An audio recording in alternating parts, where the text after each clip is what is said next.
Obedience, forgiveness, and belief. Today we celebrate the Solemnity of Corpus Christi. We celebrate and have a day dedicated to thinking about the great gift that we have received in communion, in the Eucharist.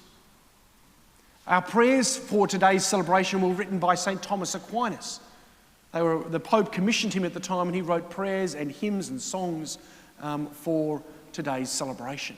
And we still use many of those as part of our Mass today. The opening prayer today was written by St. Thomas Aquinas, amongst some of the other prayers as well. The first reading, the Jewish people were told to be obedient. And they were called to do specific rituals. And we're also told to do specific rituals. Jesus says, "Do this in memory of me" at the Last Supper. And this is what we do. Sometimes people say to me, they don't need to come to Mass because they can just pray at home. God doesn't really need me to come to Mass. Well, God might not need us to come to Mass, but perhaps we need to come to Mass because God has asked us to.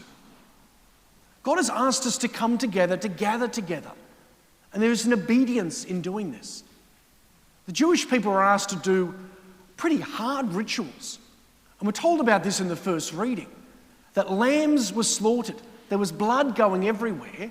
Literally, Moses gathered up some of this blood, and we're told, this was quite graphic in this first reading, that he sprinkled it over the people, that they could participate in the blood of the lamb. And this is what they did. And this brought obedience to what God wanted for them, but they knew it also brought forgiveness for them. We're called to be obedient. As little children, we're called to be obedient, but even as adults. And sometimes there's this temptation to think, I know everything, and I don't really want to be under anybody's authority. I'm just going to do whatever I want. And one of the hallmarks of religious faith of every denomination and every religion is that there are some things we need to do. And one of those things that we do as Christians is that we do what Jesus did at his Last Supper, as we heard in the Gospel. We come together, we take bread, we bless it. It's broken and we eat. Wine is blessed and it is shared. We do what Jesus asked us to do, and we're obedient. Kids sometimes, teenagers sometimes don't like being obedient, and adults sometimes just do whatever they want to do. But we're asked to be obedient. One of the commandments was we were called to keep holy the day of the Lord. And that's what we're doing today. It's what we do when we gather together. We're following what God has asked us to do and what Jesus has asked us to do to gather as a community. So we're called to be obedient, and the Eucharist asks us to do that. Eucharist is a great act of forgiveness as well. And this ritual that we follow is a ritual that brings forgiveness. For the Jewish people, they were seeking forgiveness for their failings, but they wanted a better future. And when we come to Mass, it's not just the place for those who are perfect, because I think we'd probably have nobody in the church, at least physically, if we were requiring everyone to be perfect. We all fail.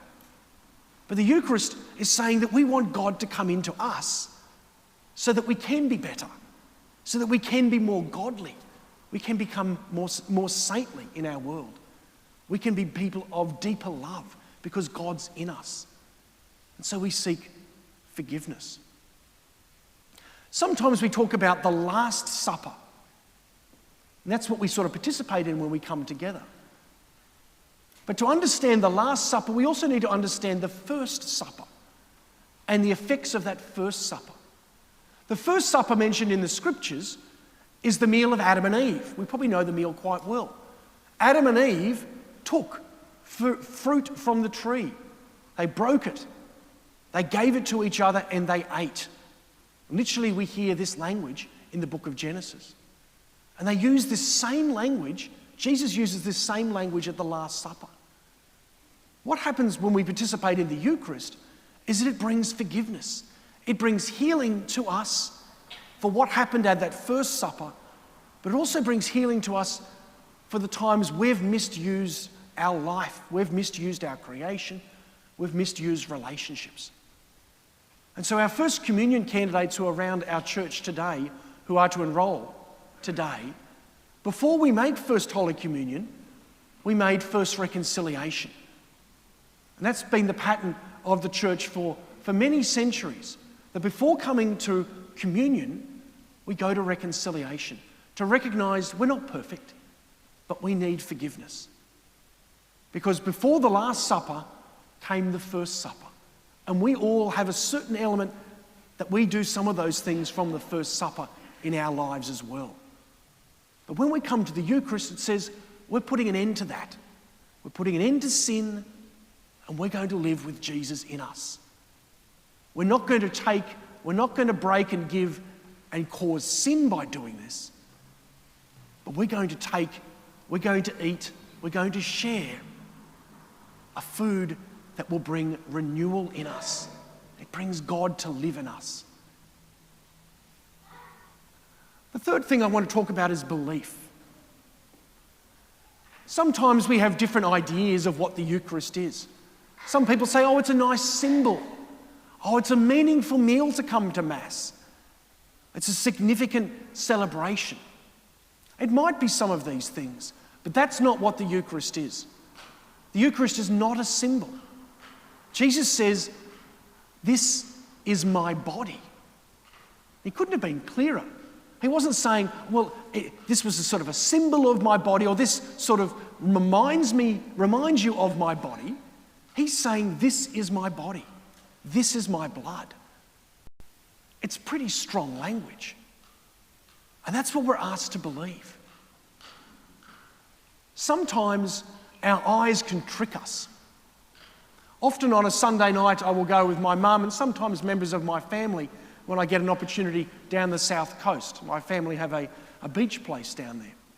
And one of the things we like to do at this time of the year, especially on a clear night, is to go and sit down on the beach, which is just not far from our place, take a few chairs and some tea and some nice warm jackets, and look up at the night sky. The millions of stars that you can see. We get some of them we can see here in Sydney. But when you get out of Sydney, you can see so many more. It's really beautiful. When I look at the night sky, I'm reminded that sometimes we think we're looking at a star. But when you actually look at the science of it, we know that what we're actually seeing is actually the light that's come from something that was there thousands or millions of years before. We think we're seeing something, but we're actually seeing something that was there many, many thousands of years before. And this is a little bit like what happens with the Eucharist. We look and our eyes tell us, it looks like bread, it looks like wine. How can that be something else? But we know with the eyes of belief that Jesus is here. That this isn't bread, this isn't wine, but it's become the body of Christ, the blood of Christ, the presence of Jesus. Let's not take this gift for granted. God's amongst us. When you come forward today, for those who are receiving communion, when you come forward, really treasure the moment of receiving Holy Communion. If you take communion into the hand, treat the host like it's almost like a newborn baby. Treat it with great respect. This is God. This is our belief. This is God who's coming to bring forgiveness to us. This is God who's asked us to be obedient to Him.